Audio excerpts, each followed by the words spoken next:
Easter octave of Wednesday, the 7th of April. And good morning to everybody on Facebook and YouTube and everything else, you FaceTube, and all these social media outlets. Lovely to have your company here. We've got a bit of backdrop lighting here. I don't know if you say it's a little bit subtle, but we've got a bit of blue and red going on here. I'm just looking at the monitor in front of me. We really are moving forward with our set. Well, I must say well, I was certainly impressed. I see the Home of the Mother Specialise. This is the new religious order. They're based around the country, actually. There's a group of the Sisters of the Home of the Mother in Sligo, I believe, and the priests and sisters in Mitchelstown in Cork as well, in Mallow.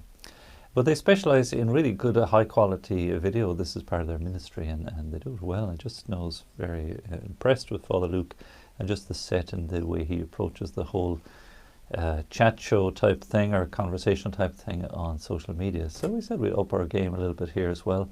So we've got a bit of extra lighting here. We're missing William. William isn't able to be with us today. He'll come in, he'll set this up properly for us so that it looks a little bit a little bit better. It's kind of thrown together for the time being here. But we're learning, we're on the curve somewhere, we're figuring it out as we go along. Anyway, enough about all of that. Again, it's just great to be able to enhance the video and up the standard and just, make these things really presentable and I suppose easy to listen to, and maybe possible to share then the good news with others in the same way that people might enjoy just this moment in the morning here. So again, if you would like to get in touch with us, Father Billy was just showered with fascinating texts this morning. He was chatting about the cancel culture. And Father Billy is always very insightful. He has great things to say. And there was a plethora of text messages came in. It was absolutely brilliant. It was a great conversation. So do the same here. This is what Chatechesis is all about. Chattanooga choo-choo. What is Chattanooga choo-choo? Won't you choo-choo me home? So Chattanooga with us here. Bit of Glenn Miller for you there. Do Chattanooga with us here. Send in your text messages 0894672000. Email info@radiomaria.ie and give a call Curdleach Oring on telephone. Give us a call on 014123456. John O'Brien sent in a question that Father Billy didn't get a chance to attend to. I'm going to jump in with this one. Why did St. Peter carry a sword? It's a great question, John. And it's, we see that in the Garden of Gethsemane last Thursday, Simon Peter drew his sword and must have just lashed out with it, in any which direction, and cut off the servant's right ear. So Peter was a fisherman. I mean, what on earth was he carrying a sword for? He was not a swordsman. He was not a military man. He was not anything of those things. Was pretty impetuous, sort of garrulous kind of character. So it's just intriguing that it fits with his persona that he would carry a sword. I suppose if he was American, where these things are allowed, he'd carry a gun, maybe. It's one of these things, that you're allowed to defend yourself. I know it's true in some states in the US, that if you have a gun in the house, you have a licensed firearm, that you can shoot first and ask questions later. If somebody breaks into your house, that legally you can... This is outside of the mindset of Ireland and Irish people, although it's not uncommon now for there to be sort of gangland shootings and things around Ireland too. There's a sort of culture, I think, of the right to bear arms in the USA. Interesting story actually for you. It didn't make sense to me at the time. It might make much sense to many people in Ireland. I visited California years ago, back in the 1980s. As a student and visiting my brother, and he suggested I go for the California driver's license, which I did and failed miserably. But the driving instructor who got into the car with me, the first thing he asked me when he got into the car is, "Do you remember the NRA?" Excuse me. So back in the 1980s, I hadn't a clue. I was green around the gills, petty Irishman, over to California, not a clue what he was talking about. So I just said no. I assumed it was something like the IRA. The Irish Republican Army. The NRA is the National Rifles Association. I found out afterwards. So I was scratching my head. I said, well, no, I'm not a member of any of these things, not knowing what he was talking about. And then I asked my brother later, I said, this driver instructor asked me, was I a member of the NRA? And he said, oh yeah, the National. He says, oh, I know why he asked you that. that you had a pro-life sticker. That it was his car, actually. Had a pro-life sticker on the back of the car. And I guess the guy saw the pro-life sticker and equated, you know, pro-life being with conservative, being with having a gun. So, how does that, it still doesn't make sense to me today, how all that ties together. Anyway, such is the crazy world we're in. And here's St. Peter carrying a sword, and ostensibly, I presume, in the light of the opposition, the growing opposition that Jesus was encountering, and perhaps they got a bit of stick too, you know, from the authorities, from the police, the Jewish police, or the Jewish high priest. Maybe it was that they were getting a bit of traction, and knowing that things were stirring up, and that the attempts maybe to arrest Jesus or to take him into custody were confounded at various points. So it seems to me not unreasonable that Peter would see to it that he should have some kind of a weapon on him. And as we see, he didn't know how to use it, and in the end used it badly. And the servant Malchus, his right ear was cut off. But we have that beautiful moment when Jesus heals the man's ear. And it's just a lovely moment again in the movie The Passion of the Christ. If you've seen that, always well worth watching at this time of year. How Jesus cures the man's ear. And Mel Gibson, again with artistic license, tries to convey the astonishment of Malchus, just stunned into faith, maybe in a way. It was just sort of flummoxed there, holding his hand to his ear and wondering, hang on a second, I've got blood all over me, but my ear was cut off and now it's back on. How does this? And Jesus' words to Peter, very clear. Put your sword back in its scabbard. Those who live by the sword will die by the sword. If ever there was a quotation that's been used and is embedded now in our English language ever since, and in, I suppose, in world discourse, if you live by the sword, you die by the sword. And how true that is, we see of those that violence begets violence. That violence is not the response. So the Lord never said to Peter, would you take that silly sword off you don't need it. I can summon a legion of angels anytime and vanquish any foe. What are you worried about? So Peter had to learn. Peter had to learn the hard way. And maybe we have to learn too. It's not the clenched fist. It's not the sharp weapon. It's not the lethal weapon. It's not the firearms. What does that prove? We hear talks going on at the moment in relation to Iran and amassing nuclear weapons and trying to bring the world to order in some way to curtail the development of nuclear weapons. And when you get dictators or those who are mad enough to put it fairly bluntly, you know, just whatever it is, either outside of reason or just angry enough to have weapons.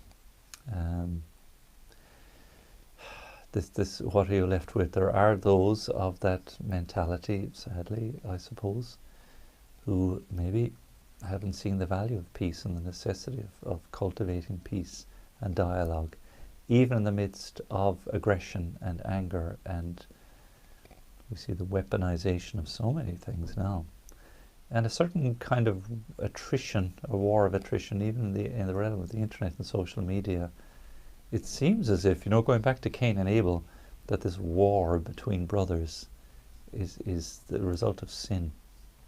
This fractiousness, this friction, this confrontation that we experience. And to an extent we experience that within ourselves. We have this war going on within us of the spirit and the flesh. The spirit is willing, but the flesh is weak. And there's Peter, you know. Again, it wasn't for want of zeal, it wasn't for want of passion in Peter's case. It was trying to balance somehow his passions and his zeal with his faith, and to sort of have them at peace with each other, so that it's not again about retaliation, it's not about revenge or avenging. That's not the path to peace. That's That's why Christ went to the cross. He teaches us that. There was no swords, no weapons. And we know, in fact, that the cohort that came to arrest him with clubs and swords and weapons, they came fully armed.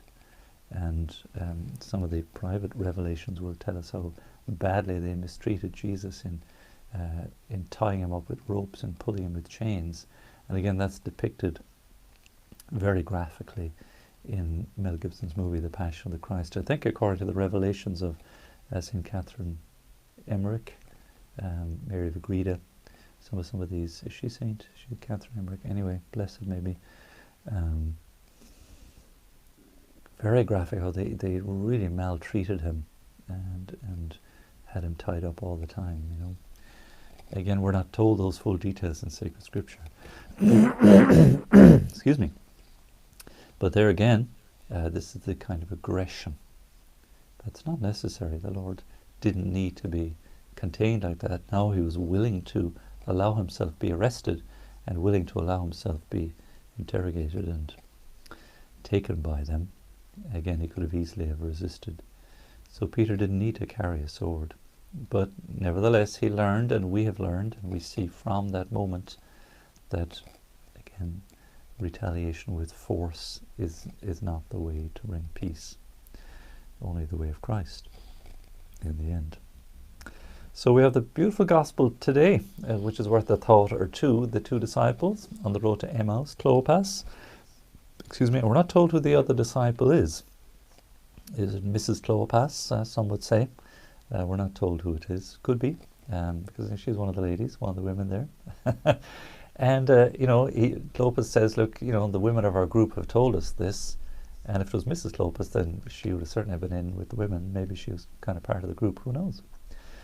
At any rate, they're journeying to Emmaus, and it's 7 miles. So if it takes 20 minutes or though, I mean, if they're sauntering or strolling, or if they're talking on the way, they can't be walking fast. So you're looking at a 2.5-hour journey. And their hearts are burning on the road as they listen to Jesus explain the scriptures to them. And we have that experience too. If it is suddenly that, you know, we get an insight, something suddenly begins to make sense. Ah, yes. So he takes them through the prophets and the patriarchs, no doubt, to Abraham, to Moses, to Jacob, to Isaac, right on down through the generations, through Isaiah, Jeremiah, Ezekiel, Hosea, and again the long litany of prophets, and seeing how each one of them in turn were despised and rejected. Each one of them spoke in terms of the suffering servant who was to come, the Psalms echoing the very same. So the Lord must have, it must have been an extraordinary explanation of sacred scripture to have all this opened up to you by the very author and inspirer and fulfillment of sacred scripture walking with you. No wonder their hearts burned within them on the road. That how is it possible that indeed all of this prophecy could have been put together, you know, over hundreds of years, thousands maybe, by disparate authors, you know, during different times, and all of them suddenly comes together in the light of Christ. And here is the Lord saying, look, here's this word is being fulfilled even as you listen. That's the Lord's own word. Remember, he unrolled the scroll of the prophet Isaiah. The Spirit of the Lord has been given to me. He has anointed me to bring good news to the poor. It's himself. This word is being fulfilled even as you listen. Isn't that amazing? That there it is. There's the moment. There, Christ is the Word made flesh. That's why we speak in those terms. And so for them, it suddenly dawns on them. When do they recognize him? At the breaking of bread. Again, do you see the shape of that? This is right back to Easter Sunday morning, following on from Holy Thursday night and the Last Supper. What happens Easter Sunday morning on the road? He's gathering with them, if you want. It's a little assembly. They speak of Christ's suffering and death. He opens up scriptures for them, explains it, gives them a homily, probably an hour and a half long, maybe, who knows. And their hearts burn within them. They invite him in. It must have been their hometown. Perhaps Clopas and Mr. and Mrs. Clopas were living there in Emmaus, or maybe not Mrs. Clopas, who knows? Scripture doesn't say. But, come on into our house and have something to eat, And so he accepts, and then there it is, boom. They recognize him at the breaking. They said the blessing, he broke the bread. If that's not the Mass right there, remember he said, do this in memory of me? How much more evidence do we want? I get a little bit irked and a bit annoyed when, again, otherwise good Protestants, want to convince me of the value of Scripture and Bible alone, and completely ignore the Holy Eucharist and Christ's words. And that's always my first response. What about Jesus' words there in Scripture? Do this in memory of me. Connect the dots, from Holy Thursday to Easter Sunday, the road to Emmaus. They recognized him at the breaking of bread. And St. Paul then in 2 Corinthians, the same words are there, echoing that the Mass has become a part of the early Christian community. This is Jesus' last will and testament. To not, execute as an executor does a person's will and testament is pretty poor form. Whatever a person last said, their dying wish, is that not we would, to honor the dead, would seek to do. It seems such a grave injustice to not do so. That's in our nature, somehow written into our hearts, that whatever they said and did, we want to respect that. The least we can do. There's something about that we like to leave a piece of us after us, hopefully for good and not for ill. Do this in memory of me. And so the Lord does in memory of him, 3 days later on Easter Sunday. And no wonder they peg it back to Jerusalem to say, lads, guess what? And the Lord had been there before them. Again, isn't it interesting, in his glorified body and in his resurrected form, Jesus is not confined to space and time. He can be back, having an encounter with St. Peter at the same time as he can be with the two disciples on the road to Emmaus and sharing with them and breaking bread with them. So a glorified body doesn't occupy space and time. It can be there, I suppose, present, as it were, as Jesus was, but he didn't need doors. He just suddenly appears and he suddenly disappears. We have both in sacred Scripture. That's what a glorified body is. It's not contained by space and time. And yet the Lord said, here, touch me, Thomas, here are the wounds, put your finger here, put your hand there. See that I'm not a ghost. And have you something here to eat? They gave him a piece of grilled fish. Again, this is only something that a kind of physical reality can engage with. So it's both physical and it's incorporeal. It's transcendent somehow, and doesn't admit again of time and space. How is that? I have no idea, not a clue in the world. But there it is in sacred Scripture to help us understand what the resurrection means. A glorified body. It doesn't suffer anymore. It doesn't need sleep. It doesn't need food. It's a new life, a new way of existence. And yet the Lord can somehow engage with them and participate with them. Break bread, that's very physical. Eat grilled fish, that's very physical. Make breakfast on the lake shore. Have a fire, lighting a charcoal fire. And speak and be heard audibly. Walk alongside. Sit at table. Again, all of these things are very physical and very tangible, and the Lord, what Scripture says, he appeared to about 500 people. Extraordinary. That all these witnesses to Christ, and again the dead rising from their tombs, this was experienced as well at the time of the resurrection. It's written of there in the Acts of the Apostles and the Scriptures for us. What an extraordinary time it must have been. And the dead appearing to others, appearing to many as well. It must have been kind of a scary time in some ways, and yet affirmation for believers that yes, Christ is risen from the dead. Death is no more. There's no more sting. Not that death is cancelled, but that now we have a victor over death, a victorious King, Christus Victor Rex. That's the Easter sequence that I sing there at Mass for the Easter octave, right up to Easter Sunday now. Victime Pascali laudes. So the Paschal victim, we praise you, lauda, to praise. We praise Christ risen from the dead. Immolent Christiani, immolent, sort of immolated for us. Christ the Lamb taken, but yet victorious. Christus Victor Rex, so victorious King. Victory over all of these things. Everything has changed. Everything completely changed by the resurrection. Nothing can ever be the same. History has just been rewritten. And so that burning of the hearts of the disciples on the road to Emmaus, just, it's a page of history that's turned, that like everything is altogether changed. That's who's the poet who said, you know, a terrible beauty is born. Certainly it's true. So for us then, even in the face of pandemics and in the face of economic implosion, and the world's troubles that press in upon us, even in the face of awful sin in our world today, the destruction of innocent unborn human life, trafficking in women and children, again the arms race and this almost reckless attitude to life. Sin abounds as much as it ever did, simply because we are sinners. But grace abounds all the more. There's more grace now, in a sense. Well, the grace is there for us to draw into.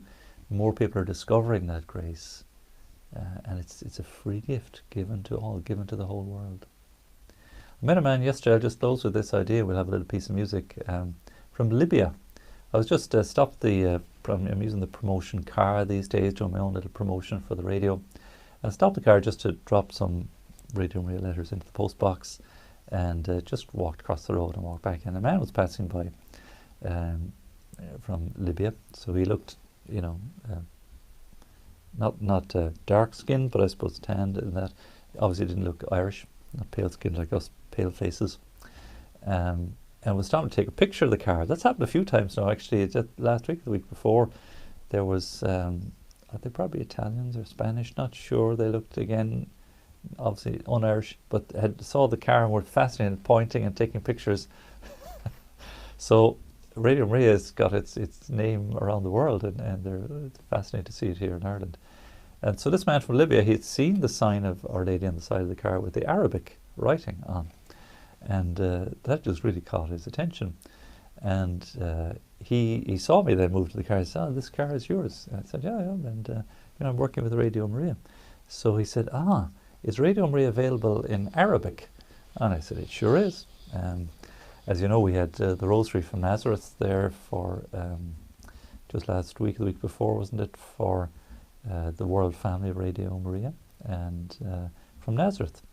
So I said, "Sure, if you've got a smartphone, just download the app." So he took out his phone, he had Android. I said, "There, Google Play." And he said, "Look, I don't have Wi-Fi now, but I'll download the World Family Radio Maria app." And I said, "There, you get the 4 continents. And if you go into Europe, there's 2, I think, Arabic stations there." And we pressed on one, and he listened. And sure, I hadn't a clue what was being said, obviously. He said, yeah. I said, "That's Lebanese now. That's coming from Lebanon." I'm like, "Oh, no, fair play to you." And he says, "Well, I'm from Libya in North Africa." And I said, "Well, the Radio Maria is in all around Africa, but mostly, or nearly all, sub-Saharan Africa. Libya, of course, being a Muslim country, really, to the north. But who knows? Maybe he might be the one to get Radio Maria going in Libya." But just fascinating that, like the Acts of the Apostles, you know, Peter and the Apostles, they spoke in all these different tongues. And that day, 3,000 were converted. Boom, just like that.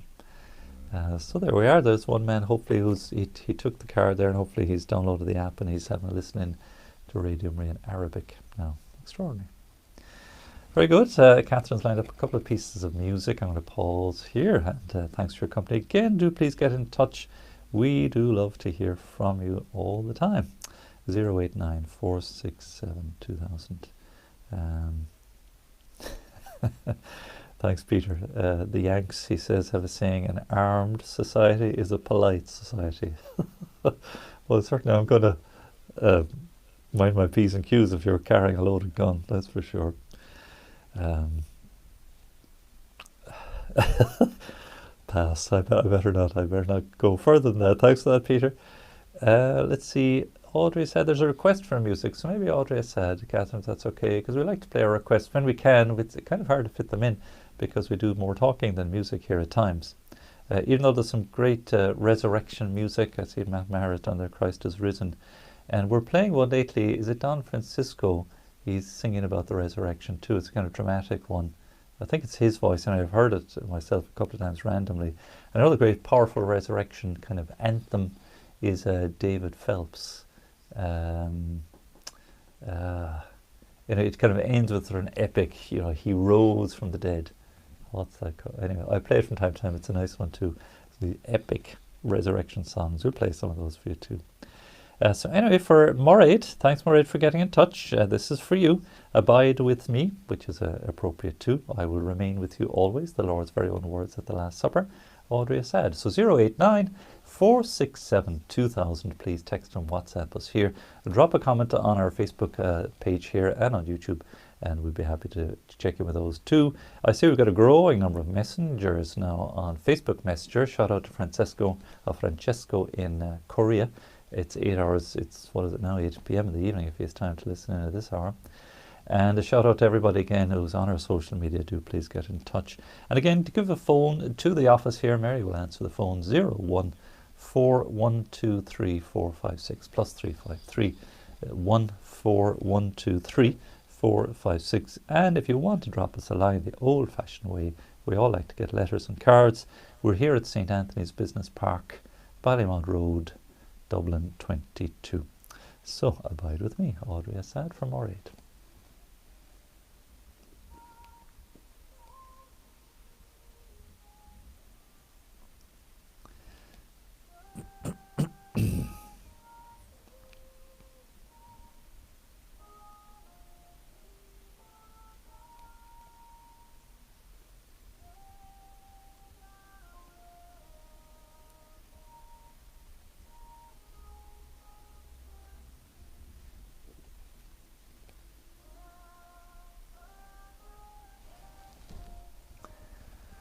Yeah, cool. I like the lights. There's a blue light over on this side down here. There's a red light below me here, as you can see that there. There you go. It's a nice idea. Sort of gives a dimensionality to the set. We could do it kind of tidying up the background a bit for you. All right, though.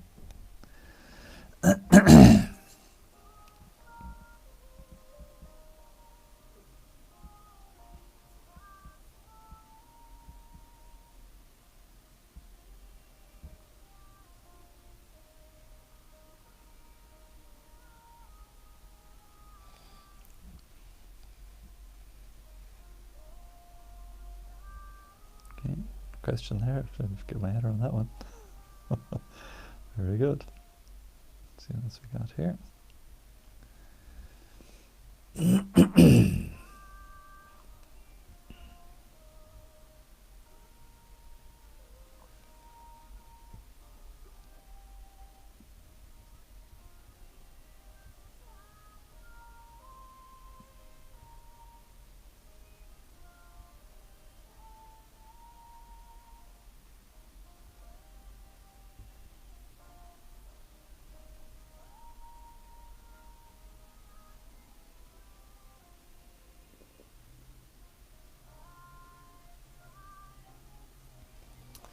That's interesting.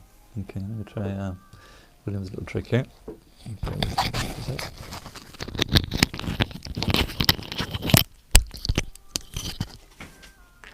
I'll try a little trick here. Is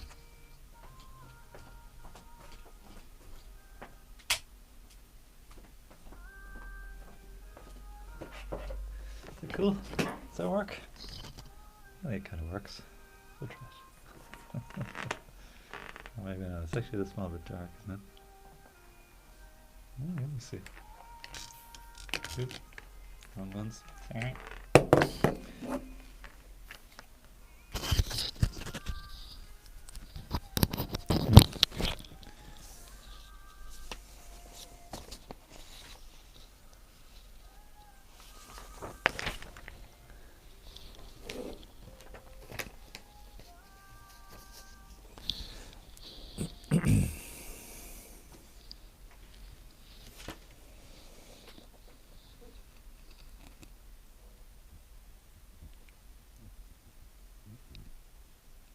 Audrey, as sad abide with me. Lovely, nice little version of it there.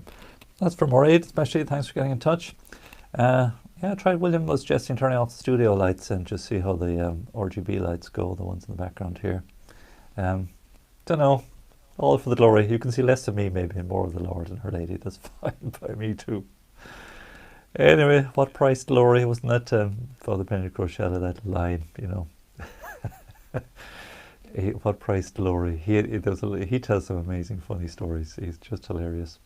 He was talking about some religious sisters, Carmelite sisters, they were into liturgical dance. It was back in the day.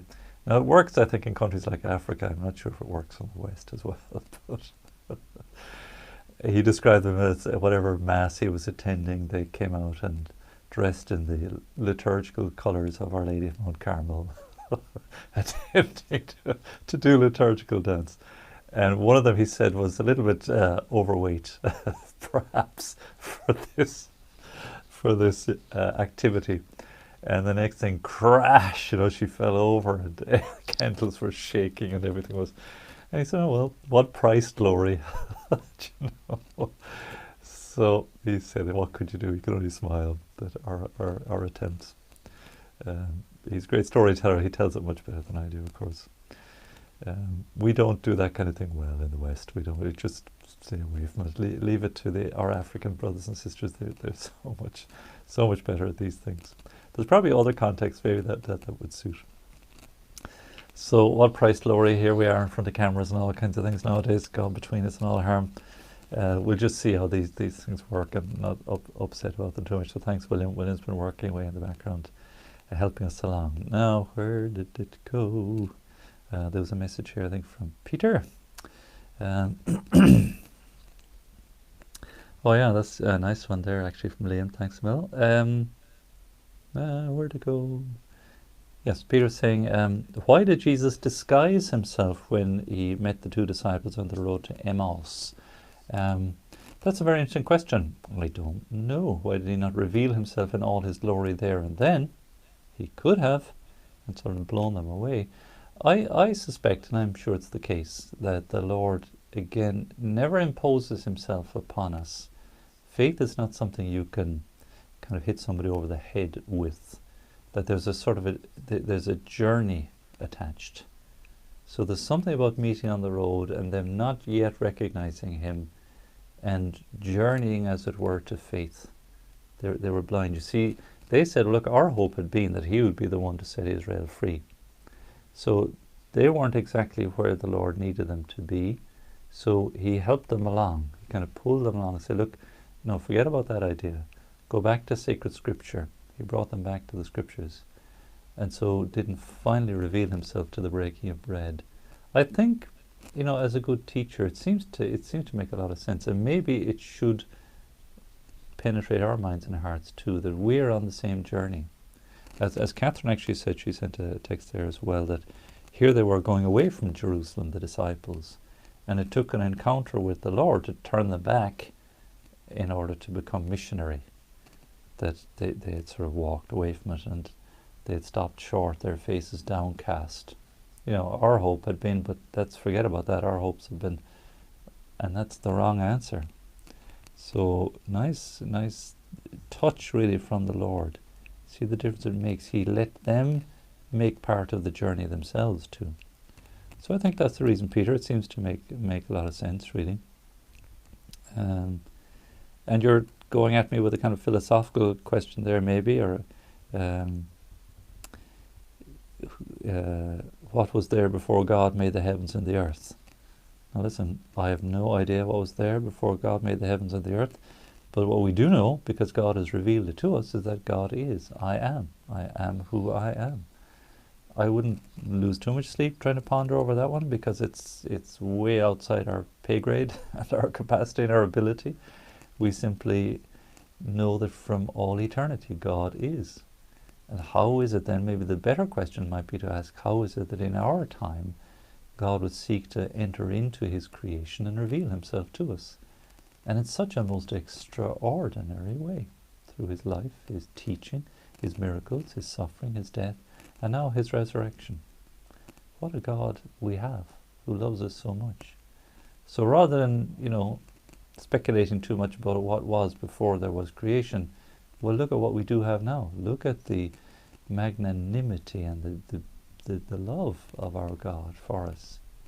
We can't pay him back a cent. We can't give anything back to God apart from our glory and a cent, which God doesn't actually need. God doesn't need our prayers. We need them.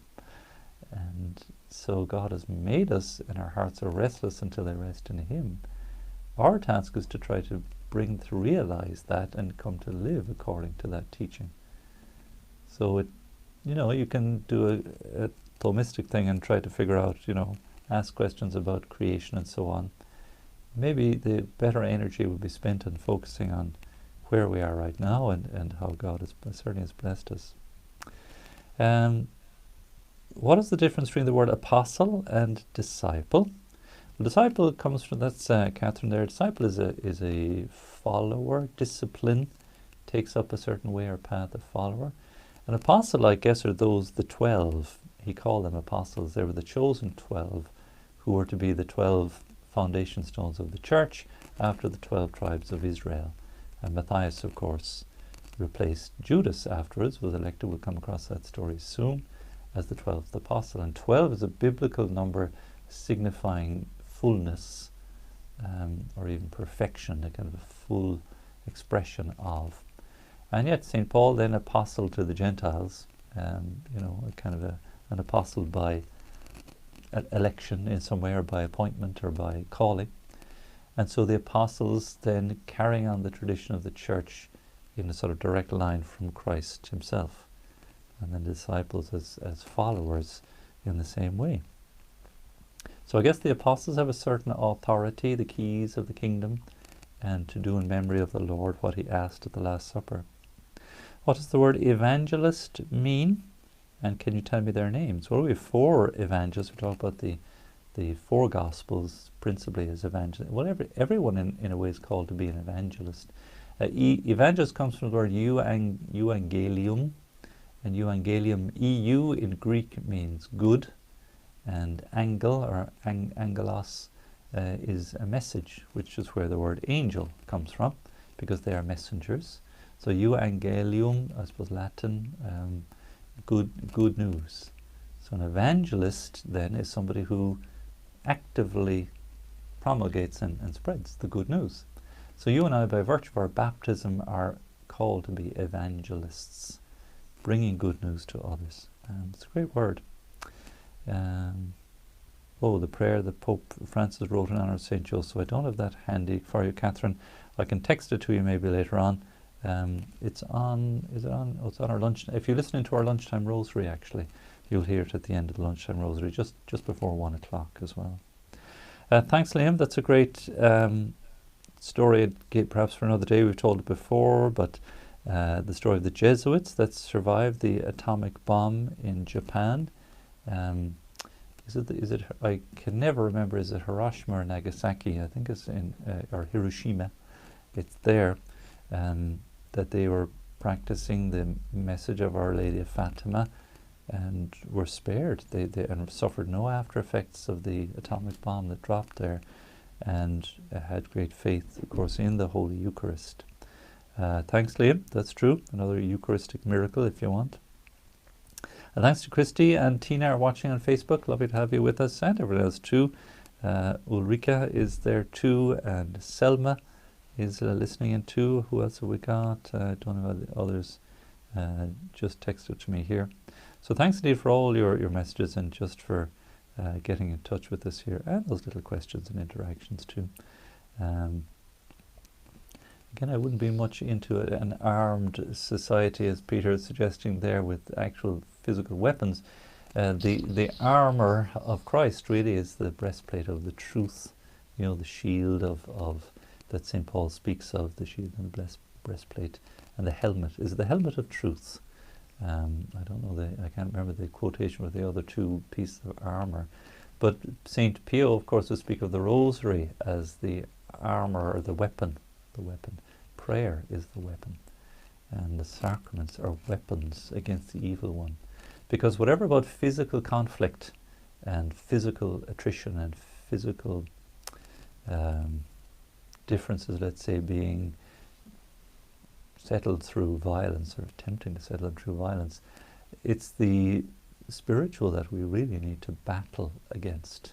Some people don't like that idea of, you know, fighting and struggle and conflict, and I don't blame them much either. It's not, again, it's not always the best image, because it sort of invokes the idea of hurting others. But certainly in our defense and in the battle for truth, prayer is our defense, the sacrament's our defense, and most especially confession is a marvelous weapon to help us in our weakness battling with evil today. I'll come back to that again, because we're in the week of the novena of the Divine Mercy. Don't forget to join us on Sunday afternoon. Deacon Don and myself, there'll be others too, will be broadcasting the Divine Mercy devotions for you. The Divine Mercy Sunday with the blessing of the image, the Divine Mercy chaplet, please God, adoration, benediction, and Holy Mass too. So I'm very much looking forward to that. I was chatting with Don and see what the final arrangements are there. Please God, from 2:30 onwards on Sunday afternoon. I'll come back to that again. Today's Wednesday. Gosh, the week is moving on quickly. So we'll certainly chat further. So very good. Thanks a million for being with us here on Radio Maria. Good to have your company. Thanks to everybody on Facebook and YouTube, and hope you like the new lighting. We'll improve the set, I think, as we go along.